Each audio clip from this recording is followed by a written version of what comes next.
visita entrar nesta igreja e voltar para casa dela feliz e dizer assim: que maravilha, porque Jesus me ama, eu sou a melhor pessoa da face da terra, essa igreja não cumpriu a sua missão. Essa igreja enrolou aquela visita, enganou ela, fez ela voltar para casa com os mesmos pecados, convicta de que ela é a melhor coisa da face da terra, que ela não precisa ser transformada, que ela não precisa de um Salvador, que Jesus Cristo não precisa mudar totalmente a vida dela. Simples assim, entendeu? Então, qual é o problema dos nossos lares, dos nossos filhos, dos nossos maridos e das nossas esposas? Ou melhor, tem alguém que não sabe o que é um divã? Todos sabem então, né? Ela não sabe, né? Antes de você falar, então porque você também não sabe. Irmãos, o divã é onde habitualmente chama-se o local onde o paciente da psicanálise vai se acomodar. No passado usava-se muito como se fosse uma caminha, sabe? Fazia-se terapia sempre deitado. Hoje não, hoje já se usa fazer sentado, é muito mais comum.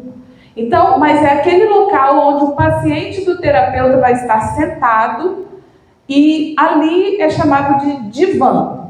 Então, o título da nossa mensagem deste sábado é No Divã de Deus.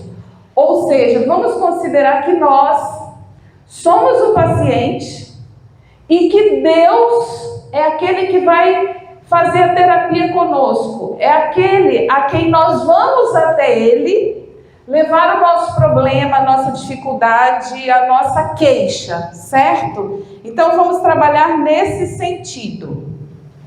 Aí eu queria fazer uma pergunta para os irmãos. E sejam, por favor, muito honestos comigo.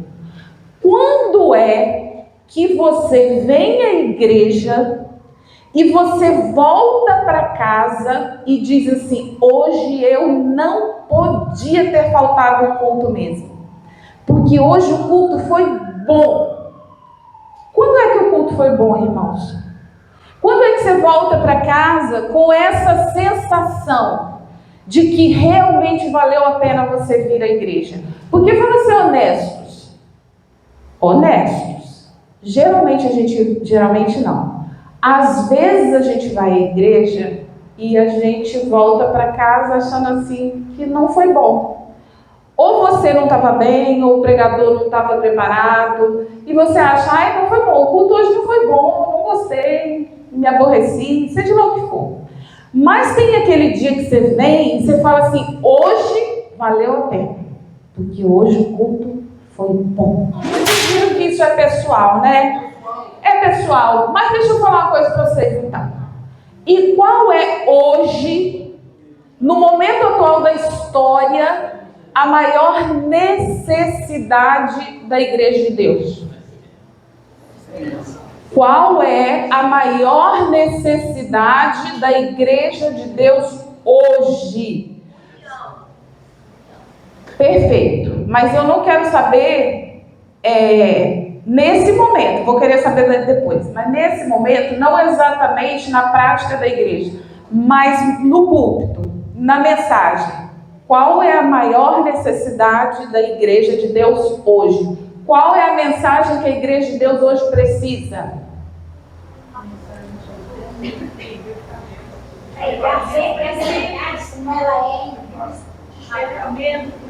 Despertamento do povo, irmã. Reavivamento. Reforma. Muito bom. Chamar o pecado pelo nome. Irmãos, olha só.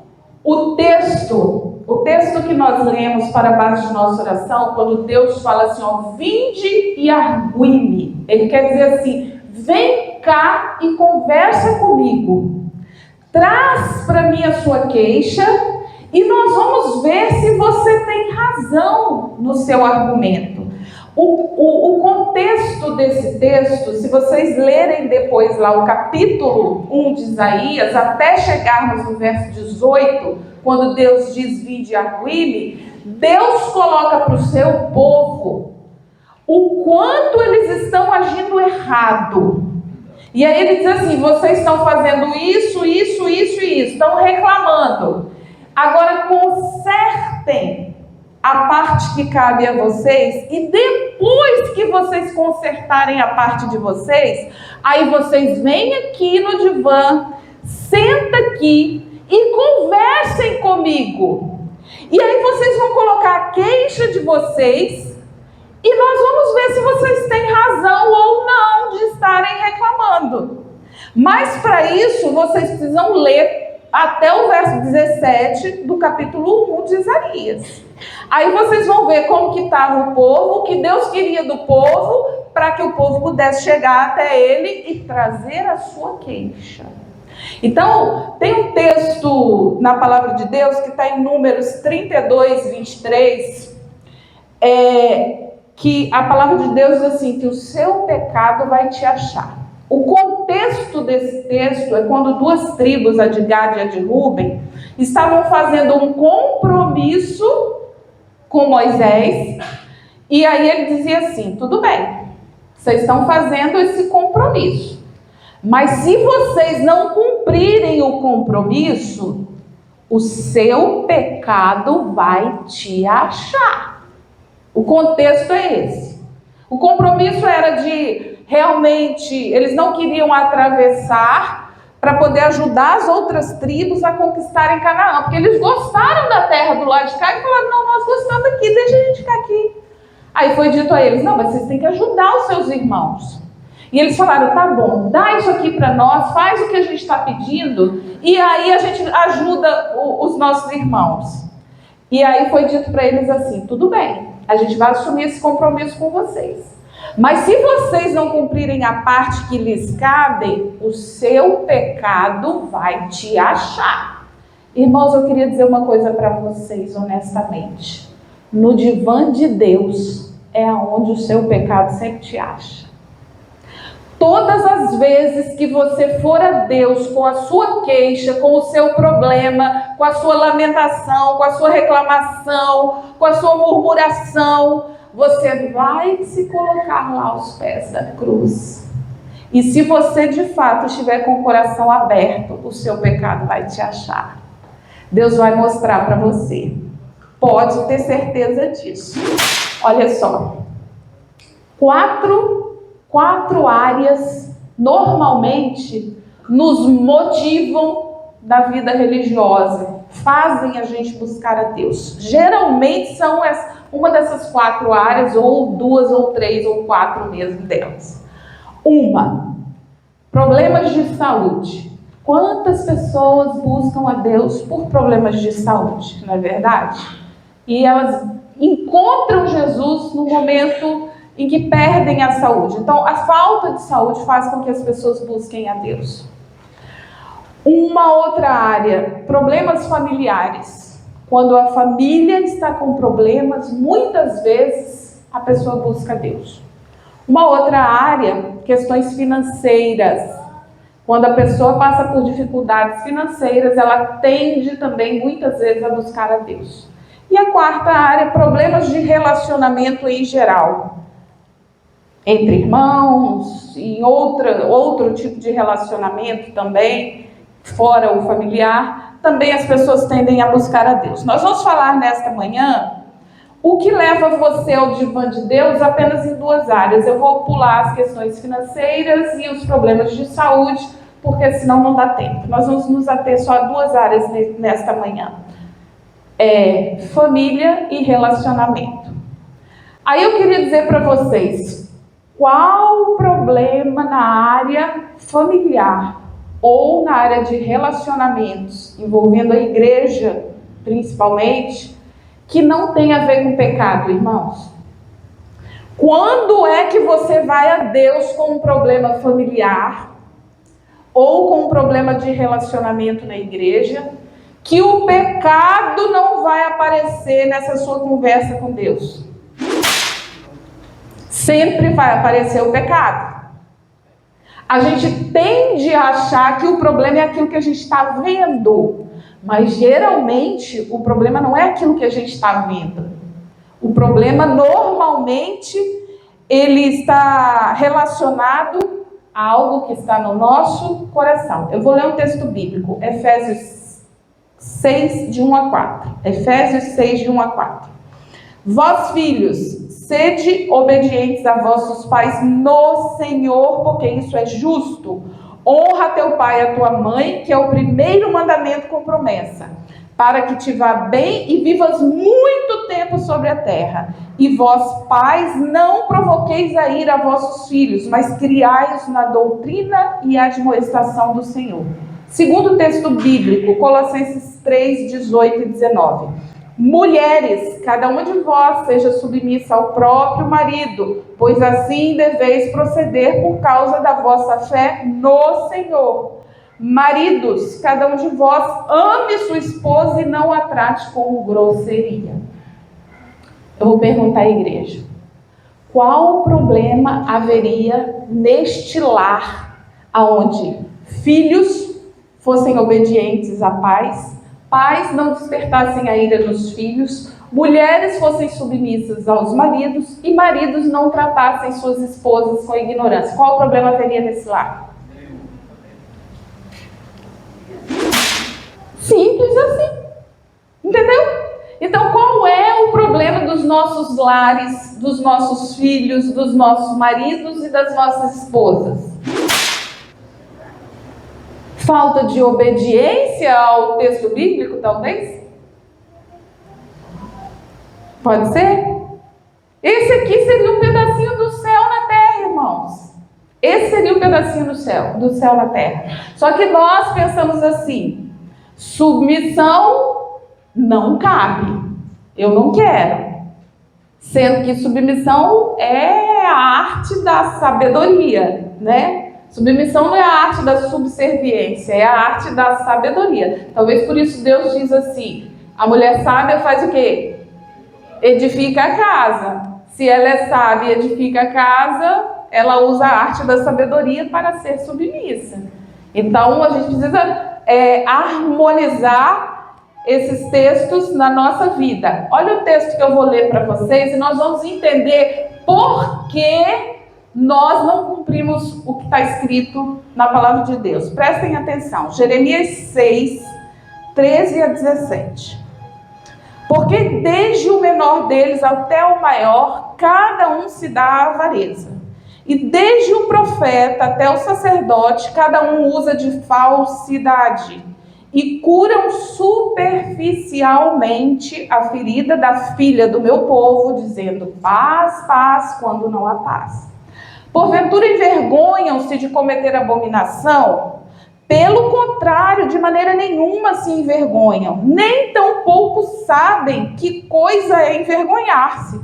Portanto, cairão entre os que caem no tempo em que eu os visitar. Tropeçarão, diz o Senhor. Assim diz o Senhor, prestem atenção, conhecemos, mas é bom relembrar. Ponde-vos nos caminhos e vede e perguntai pelas veredas antigas, qual é o bom caminho, andai por ele, e achareis descanso para as vossas almas. Mas eles dizem: também pus atalaia sobre vós, dizendo, estai atentos ao som da trombeta. Mas eles dizem: não escutaremos. Irmãos, Deus fala assim: faça dessa forma, filhos, faça dessa forma, pais, façam dessa forma, mulheres, façam dessa forma, maridos. E a gente faz o quê? O que a gente fala, igreja? Não faremos, não andaremos, não obedeceremos, não queremos. Eu quero do meu jeito. E aí a gente colhe os problemas que a gente tem colhido nos nossos lares. E aí os casamentos não têm subsistido. E aí os filhos têm se revoltado contra os pais. E aí os pais têm sido opressores e maus pais com os filhos. Porque Deus diz, faz assim. E a gente diz, o que, igreja? Não faremos. Então, se a gente vai ao divã de Deus, depois, com todas essas nossas queixas, e a gente se ajoelha lá no pé da cruz, e a gente reclama, e a gente fala que é injusto, que é mal, Deus fala assim, vinde e aguine, traz o seu problema, e eu vou te mostrar o porquê dele. É porque você diz assim, não farei, não andarei, não quero, não gosto, não vou, não faço, não concordo. É só por isso, igreja. É só por isso. Então, todas as vezes que a gente vai a Deus, Ele mostra para nós o quê? A nossa rebelião, o nosso pecado. É isso que acontece, infelizmente. Eu queria falar de duas famílias aqui com vocês, rapidamente. Primeira família, a família de Adão e Eva. Eu até, enquanto meu esposo ali passava a lição, aí falando assim, tudo Deus fez e no final Ele disse que era o quê? Bom. Quando Ele fez o homem, o que Ele disse? Não é bom. Não é bom o quê? Que o homem viva só. Tudo que Deus criou, Ele disse, é bom, é muito bom. Mas quando Ele fez o homem, Ele disse assim, não é bom que o homem viva só. E aí deu a ele uma mulher. E aí essa mulher foi lá, se encantou com a serpente, comeu do fruto, ofereceu um pedacinho para o marido, ele apaixonado comeu o pedacinho, logo que comeu a paixão foi embora, porque o pecado é assim, irmãos. O pecado ele é muito gostoso, mas o efeito desse gostoso, ele passa muito rápido. Foi só comer um pedacinho que eles começaram a brigar, lembram disso? Deus veio e já começou, foi tu, foi eu, foi ela, foi a serpente, e ali já começou o desentendimento. E aí vamos pensar, imaginem comigo, não está escrito, é apenas um exercício de imaginação, mas muito possível. Será que, ao longo dos 900 e tantos anos de Adão, ele nunca jogou na cara de Eva que a culpa foi dela? O que vocês acham? Irmãos do céu, eu duvido que Adão nunca falou assim, mulher, foi tu, cala a boca, porque a culpa foi tua.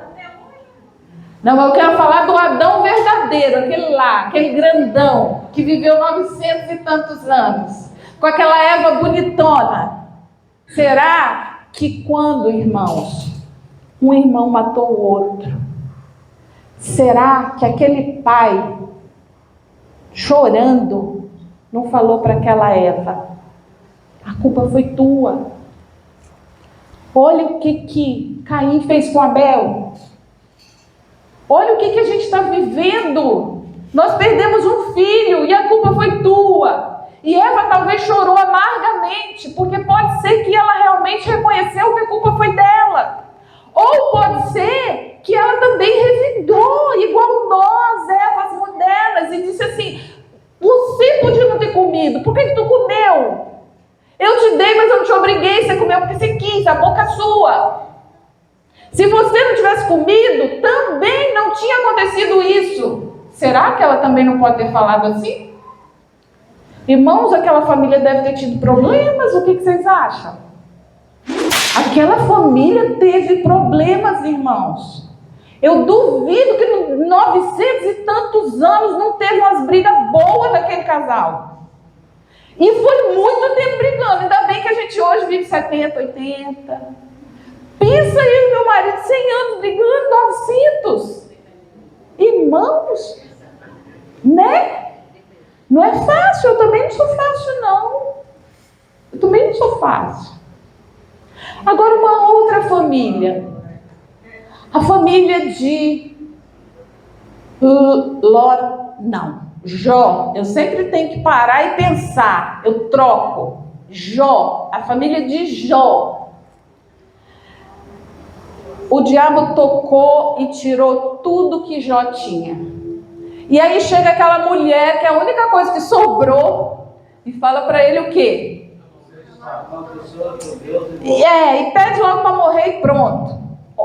Aquele senhor já estava sofrendo horrores, irmãos. E ele não entendia muito bem o porquê de tanto sofrimento.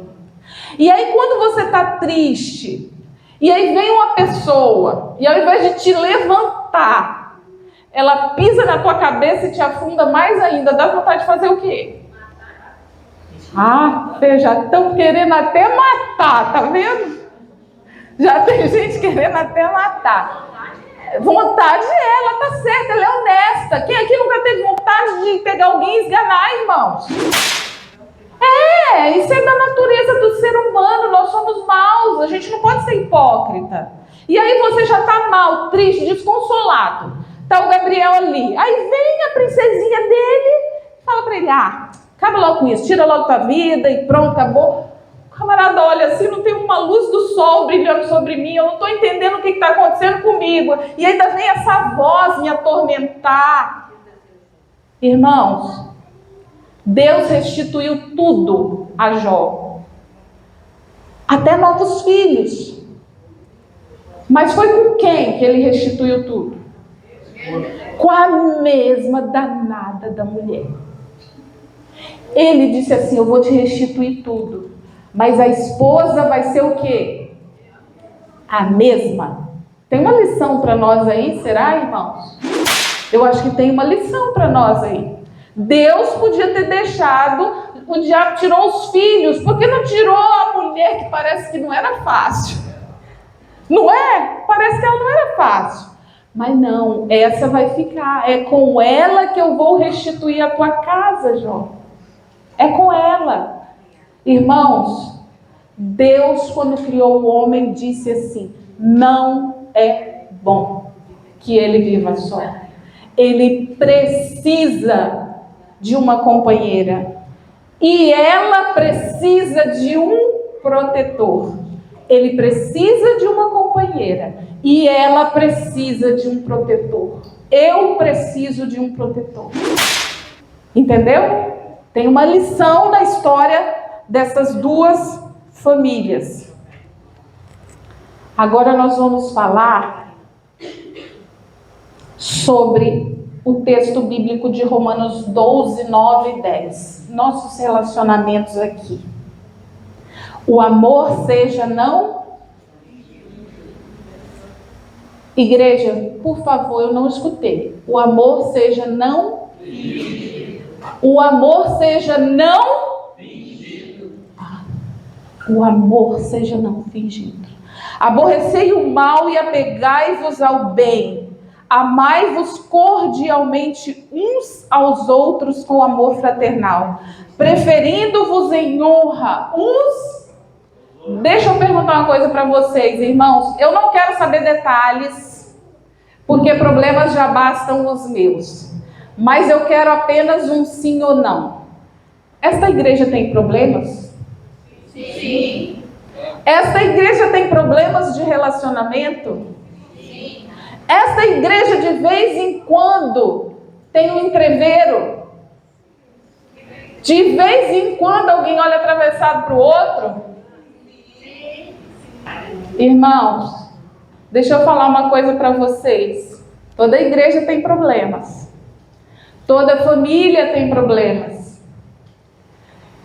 A minha irmã de sangue, eu amo. Ela não é da nossa fé, mas eu a amo. É minha irmã. Se ela precisar de um rim amanhã, eu vou dar para ela. Só que, de vez em quando, eu bloqueio ela no WhatsApp e ela nem sabe. Porque de vez em quando ela me atenta tanto, que eu fico à beira de um ataque de nervos. Aí eu faço o quê? Vou lá no WhatsApp, porque ela me perturba pelo WhatsApp. Aí eu vou lá no WhatsApp e bloqueio ela. E ela não sabe. Sabe o que ela faz? Ela manda mensagem para o meu marido. Ela manda mensagem para o Igor. Ela manda mensagem para o Iago. Ela fica doidinha, porque ela diz assim, não sei o que está acontecendo, a Mônica não está olhando o celular, ela não me responde, eu mando mensagem, ela não vê. vê, ela não responde. O que está acontecendo? Cadê ela? E aí os meninos ficam doidos atrás de mim. Mãe, por favor, desbloqueia a tia Cida, porque ela está perturbando a gente. Eles já até sabem que ela está bloqueada. Eu digo, não dá, eu preciso de um tempo. Se eu não deixar ela um tempo bloqueada, eu não vou aguentar. Então deixa ela ficar um tempo bloqueada. Mas eu amo a minha irmã. Eu amo. Mas, às vezes, a gente tem nossos problemas. Então, ter problemas faz parte. Mas a palavra de Deus, se você for a Ele, lá no divã de Deus, às vezes levar o problema que você está tendo com o seu irmão aqui da igreja, Deus vai citar para você esse texto. E Ele vai dizer para você assim, que o amor seja não... Será que muitas vezes o nosso amor não é fingido, irmãos? Será que muitas vezes a gente não deseja que aquele irmão que nos incomoda um pouco morra? Tem, irmãos. Tem, eu já ouvi. Tem irmãos que às vezes falam assim, tomara que fulano morra, porque quando ele morrer a igreja vai ser melhor. Isso é nós, é a nossa natureza. É a semente do pecado que está em nós, irmãos. Tomara que fulano morra. Aí a igreja, nós vamos acabar todos os problemas da igreja se aquele irmão sumir dali. Tomara pelo menos que ele se mude de estado, que ele não apareça mais aqui. Porque aí ele vai parar de dar aqueles palpites que eu não gosto, ele vai parar de impedir de eu fazer aquilo que eu gosto e ele vive reclamando que eu faço. Ele vai parar de criar problema na igreja. Tomara que ele morra. Tomara que ele suma. Tomara que ele não volte mais. Irmãos, que o amor seja não fingido. O que é um amor fingido?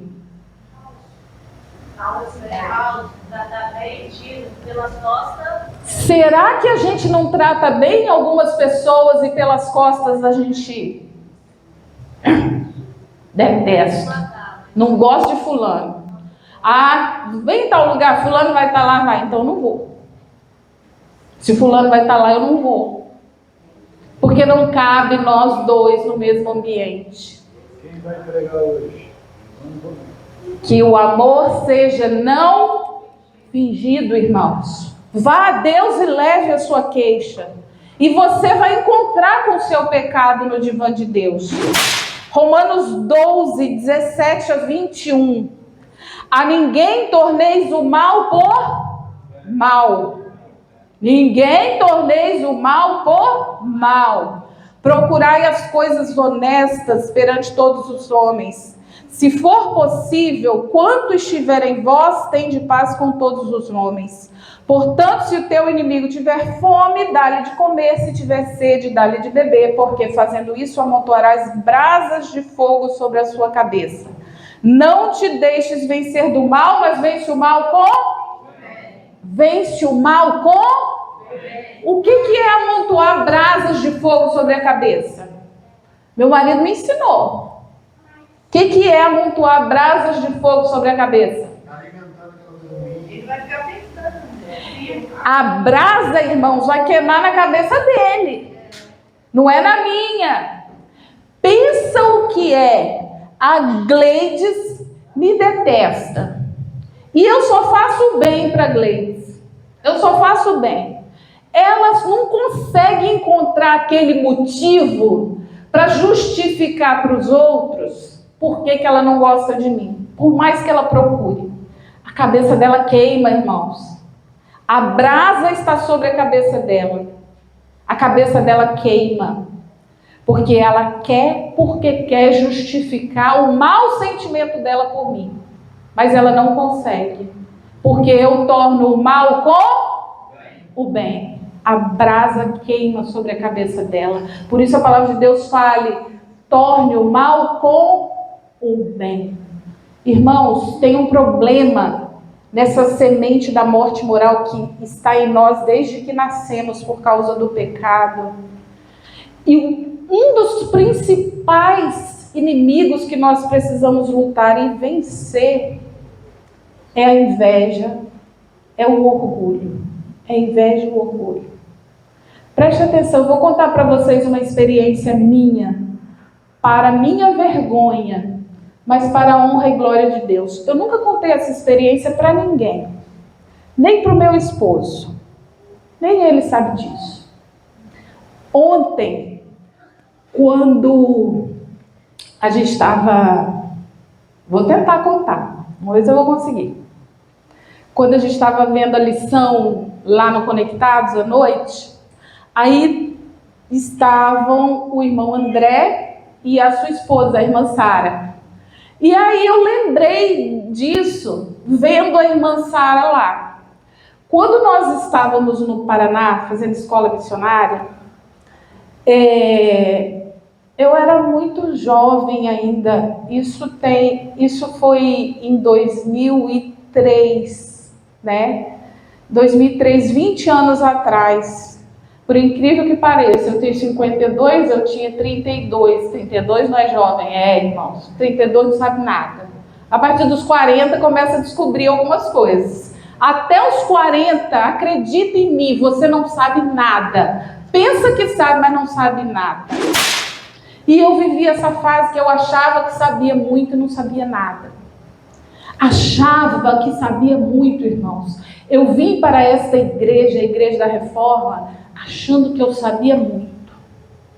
Achando que eu sabia muito, eu não sabia nada.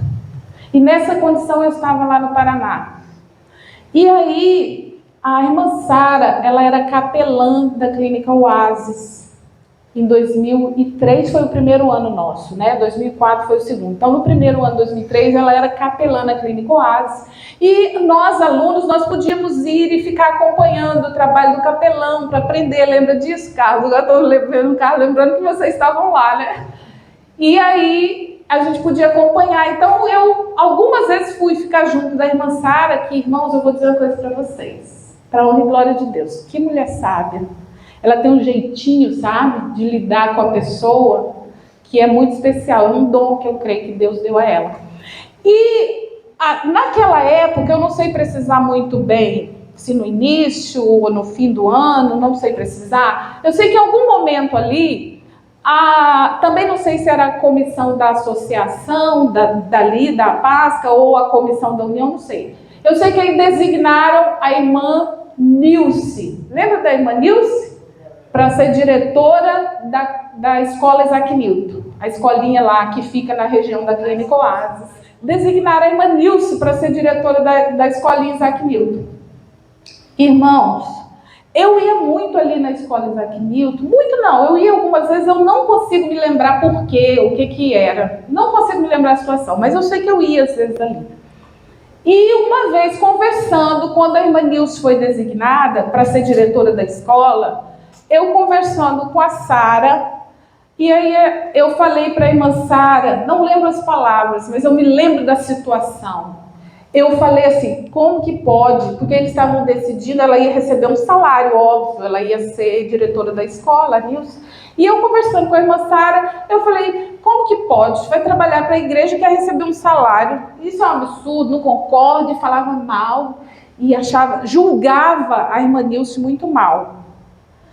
A irmã Sara, nunca esqueço disso, irmãos. Eu comecei a aprender muita coisa ali.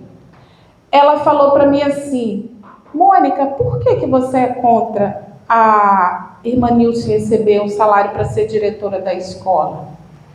Eu não tinha resposta, mas eu só queria saber de falar mal dela e dizer que eu era contra. Mas não tinha uma resposta lógica, não existia um motivo lógico, porque de fato não existia.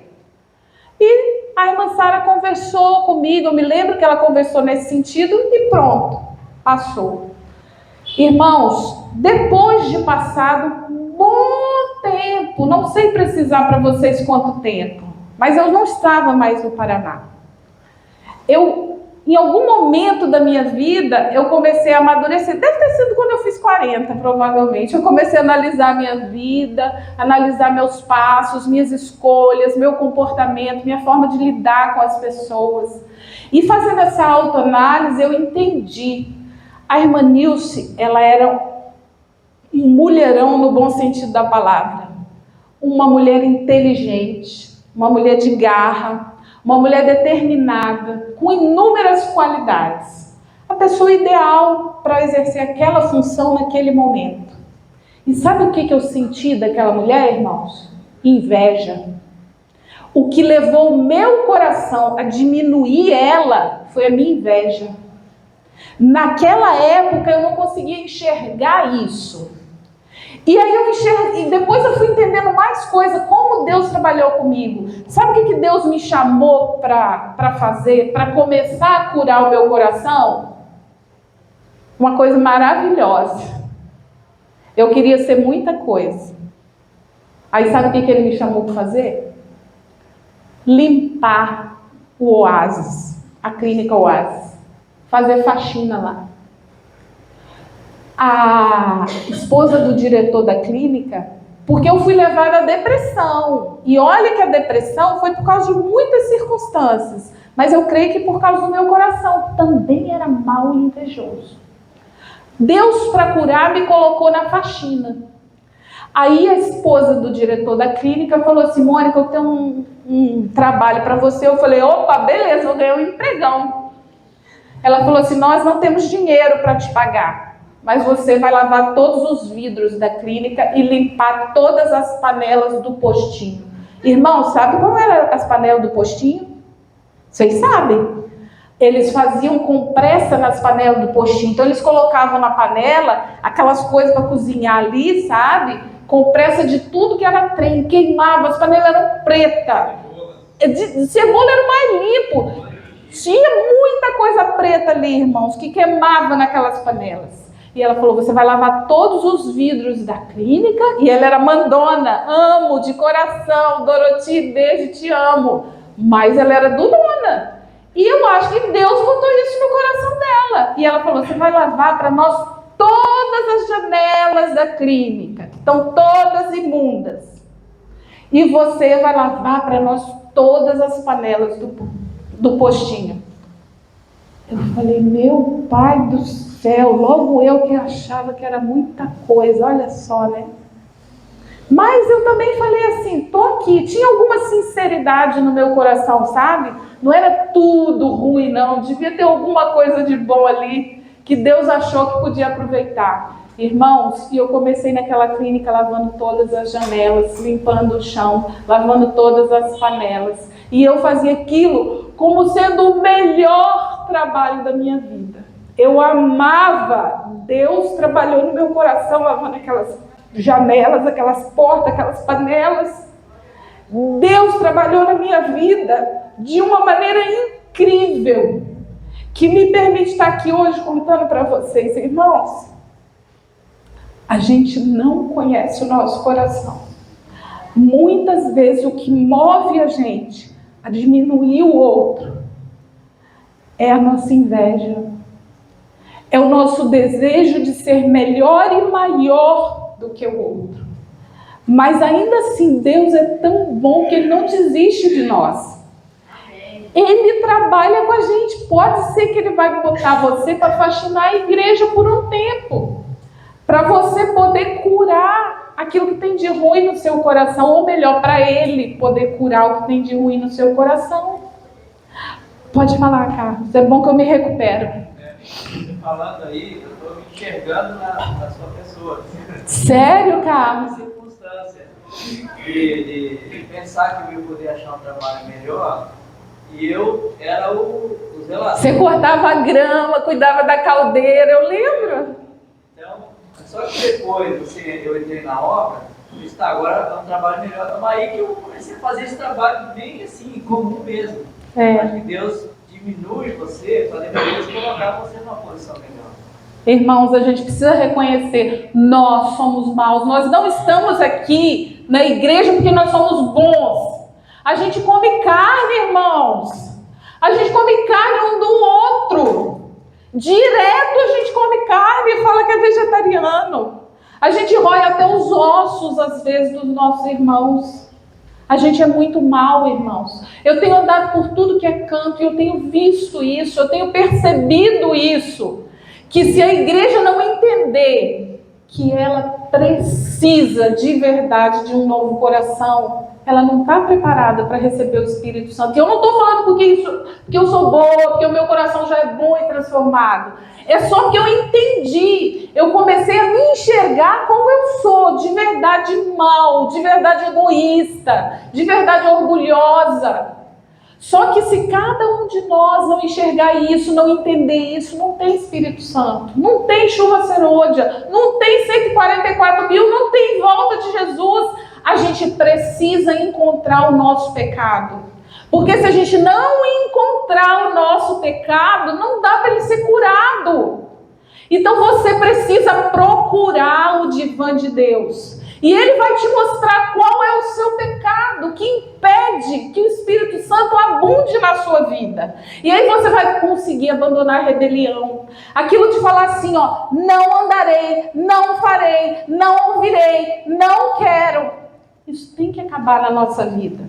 A gente precisa encontrar o nosso pecado. A gente precisa ir até o divã de Deus. E aceitar. Nós somos, sabe quem, irmãos? Nós somos aquilo que nós fazemos quando nós estamos sozinhos. Nós não somos isso que está aqui. Você de verdade é aquela pessoa que quando está sozinha, pensa, fala, sabe? Aquela pessoa no escondidinho, aquela é você. Ou então você é aquela pessoa que quando alguém pisa no seu calo, aparece. Você é aquele. Você não é esse bonzinho. Então você precisa, assim como eu fui ao divã de Deus, e ele tem me mostrou desde o passado, tudo que precisava ser curado em mim, e ainda me mostra hoje o que precisa ser curado. Você precisa ir, encontrar o seu pecado, para ele ser tratado, para você ser curado. Presta atenção num texto que eu já estou indo para o fim. E digo isso e testifico no Senhor, para que não andeis mais como andam também os outros gentios, na vaidade da sua mente. Na vaidade da sua mente. Irmãos, cuidado com a sua mente. Entenebrecidos no entendimento, separados da vida de Deus pela ignorância que há neles, pela dureza do seu coração, os quais, havendo perdido todo sentimento, se entregaram à dissolução para com avidez cometerem toda impureza. Mas vós não aprendestes assim de Cristo. Lembram o nosso exemplo?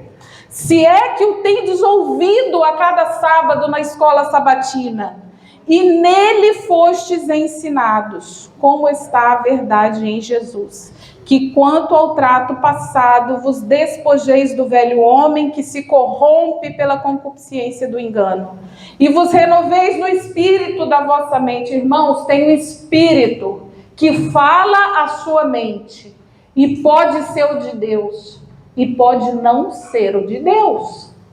Você precisa descobrir se o espírito que tem falado a sua mente é o de Deus ou não. E vos revistais do novo homem que segundo Deus é criado em verdadeira justiça e santidade. Por isso deixai a mentira e falai a verdade cada um com o seu próximo, porque somos membros uns dos outros. Irai-vos e não pequeis, não se põe o sol sobre a vossa ira. Não deis lugar a quem? Não deis lugar a quem? Não deis lugar ao diabo, irmãos. Não deis lugar ao diabo. São 11h30, mas eu preciso falar uma coisa para vocês. Olha só. Quando Jesus Cristo estava na última ceia e os discípulos chegaram para aquela Páscoa, eles perceberam que lá não estava o servo que tinha que lavar os pés dos convidados, porque esse era o costume. Sabe o que eles fizeram? Todos correram, se sentaram à mesa e falaram: não quero nem saber, estou aqui, já sentei, não sou eu que vou lavar o pé de ninguém. Aí o Senhor Jesus, que tinha muita coisa para ensinar para eles, não pôde ensinar, porque eles não estavam preparados para ouvir. O comportamento deles mostrava, irmãos, Eles não estavam prontos, eles não eram unidos, eles não eram uma família, eles não eram uma igreja, eles ainda eram cada um por si. Aí o Senhor Jesus foi lá e humildemente ensinou, lavando os pés deles. E depois, quando ele foi para o Getsêmani, ele lá, quando orou pelos discípulos, ele dizia assim: Pai, que eles sejam um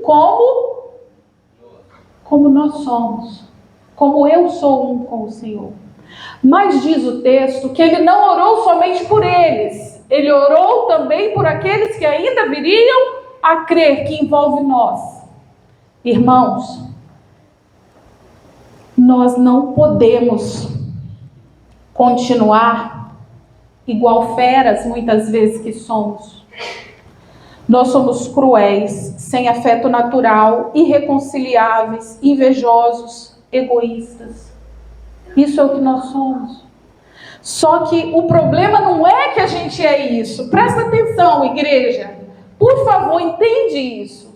O problema não é que nós somos isso. Esse não é o problema. O problema é que a gente não admite que a gente é isso. O problema é que a gente não acha que a gente é isso. Que nós somos isso, todos nós sabemos, Jesus sabe, o céu, o universo inteiro sabe. Mas o problema é que a gente não admite que a gente é isso. Então, esse é a raiz de todo mal. É a falta de consciência da semente da morte moral que habita em nós. É o nosso orgulho que impede a gente de reconhecer que nós somos isso. Entendeu? Para concluir, quando a gente fala assim, o que te encanta, o que é bom quando você vem à igreja, quando é que o culto valeu a pena? Para fechar a mensagem desta manhã, escolhe uma das duas. Escolhe uma. Gênesis 2:16. E o Senhor deu a seguinte ordem ao homem: comerás livremente o fruto de qualquer espécie de árvore que está no jardim. Contudo, não comerás da árvore do conhecimento do bem e do mal, porque no dia em que dela comeres, com toda a certeza morrerás. Isso foi o que Deus falou. Mas vem alguém, Gênesis 3, 4 e 5, e diz assim: então a serpente disse à mulher: certamente não morrereis. Porque Deus sabe que no dia em que dele comerdes, se abrirão os vossos olhos e sereis como Deus, conhecendo o bem e o mal. Qual é a mensagem que você gosta, igreja? Deus fala assim: certamente o salário do pecado é a morte. Mas a serpente fala assim: não é bem assim. Um pouco pode, hoje pode. A gente precisa de uma mensagem mais suave. A visita pode se ofender. Irmãos, deixa eu dizer uma coisa para vocês. Se a visita entrar por essa porta, eu não sei, alguém aqui é visita? Não? Mas ela é da igreja? É da reforma? Não? Então sinto muito. Segura aí, irmã. Pega essa agora. Se a visita entrar nesta igreja e voltar para a casa dela feliz e dizer assim: que maravilha, porque Jesus me ama, eu sou a melhor pessoa da face da terra, essa igreja não cumpriu a sua missão.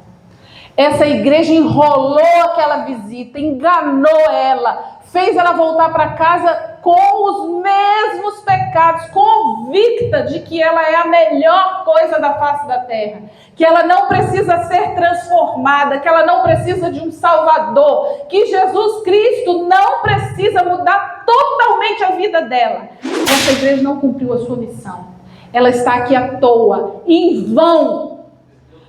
O visitante precisa entender se ele é um ébrio, se ele é um adúltero, se ele é um beberrão, se ele é qualquer tipo de pecador, um homossexual, não me importa. Ele tem que voltar para casa e saber: eu preciso de um Salvador, eu estou perdido. Eu preciso desse Salvador que esse povo conhece. Eu quero conhecer ele, porque eu também preciso ser transformado. Mas se ele volta para casa feliz, com a barriga cheia, cheio de bolo, biscoito, suco, seja lá o que for, e rindo, essa igreja não cumpriu o seu papel na vida dele. Esse pecador vai continuar um pobre, miserável, perdido. Ele tinha que ir para casa chorar e falar assim: Senhor, muito obrigada, porque eu conheci essa mensagem, porque eu achei um povo que chama o pecado pelo nome, que quer ir para o céu, que é diferente de tudo que eu estou vendo em todo lugar. Essa é a missão dessa igreja, irmãos. Provar para todo pecador que tem um Salvador, que o ama, que quer mudar a vida dele, mas que ele precisa entender que ele é um pecador perdido. Ele não é um salvo. Ele ainda não é um salvo. Ele é um pecador perdido. Que Deus possa nos abençoar para isso. Amém. Amém. Louvamos a Deus pela